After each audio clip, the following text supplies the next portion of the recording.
Okay, we have a Birmingham CNC vertical mill model Accu 2. It has a CENTROID M400S control.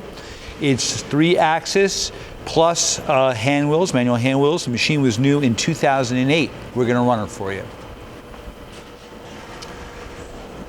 That's your Y. Jogging. X. Ball screws and motors sound quiet. And your Z QUILL.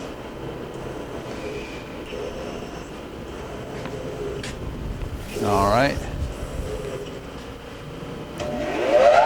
That's your spindle. Your spindle goes from 60 to 4,300 RPM.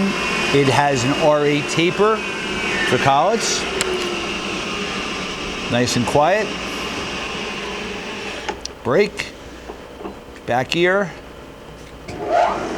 Low gear, also sounding quiet.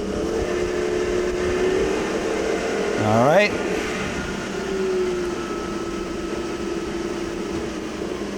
Knee feed. Really used for positioning the table up and down. All right, you have automatic lubrication system. Serial number of this machine is 081256. We have the other hand wheels if you wanted to use in manual mode for the Y and the other side of the X. Hey, thank you for watching our video.